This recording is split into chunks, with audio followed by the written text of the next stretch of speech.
आज मैं ज्येष्ठ मास अमावस्या वट सावित्री व्रत कथा सुना रही हूँ, जिसको सुहागन महिलाएं अपने पति की लंबी आयु के लिए रखते हैं।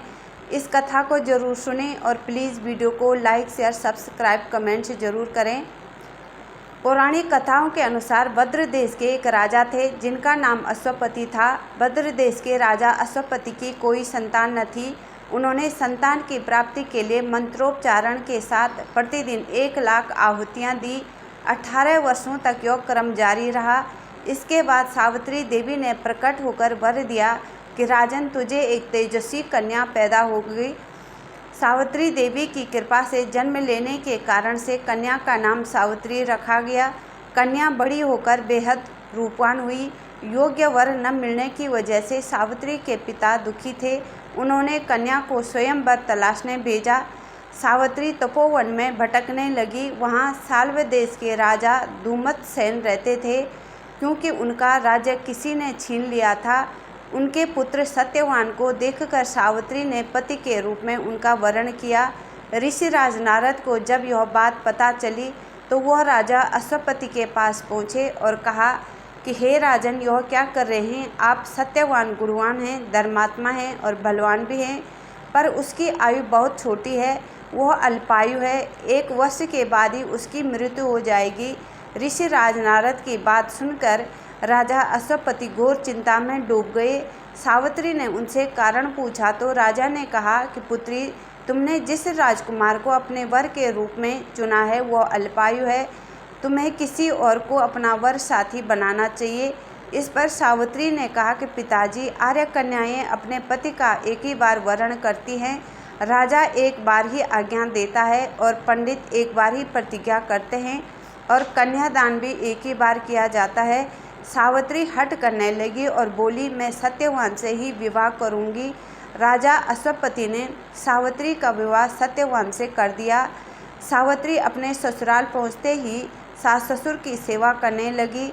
समय बीतता चला गया। नारद मुनि ने सावित्री को पहले से सत्यवान की मृत्यु के दिन के बारे में बता दिया था। वह दिन जैसे जैसे करीब आने लगा, सावित्री अधीर होने लगी।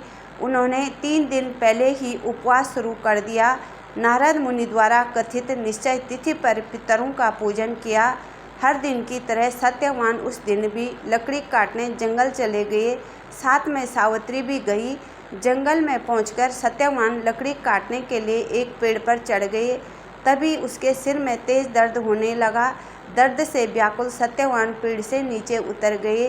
सावित्री अपना भविष्य समझ गई। सत्यवान के सिर को गोद में रखकर सावित्री सत्यवान का सिर सहलाने लगी। तभी वहाँ यमराज आते दिखे। यमराज अपने साथ सत्यवान को ले जाने लगे। सावित्री भी उनके पीछे पीछे चल पड़ी। यमराज ने सावित्री को समझाने की कोशिश की, यही विधि का विधान है, लेकिन सावित्री नहीं मानी।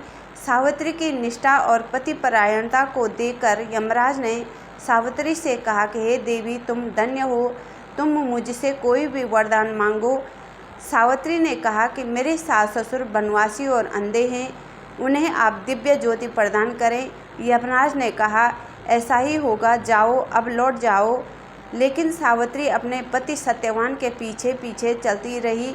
यमराज ने कहा कि देवी, तुम अब वापस जाओ। सावित्री ने कहा, भगवान, मुझे अपने पति देव के पीछे पीछे चलने में कोई परेशानी नहीं है। पति के पीछे चलना मेरा कर्तव्य है। यह सुनकर उन्होंने फिर से उसे एक और वर मांगने के लिए कहा।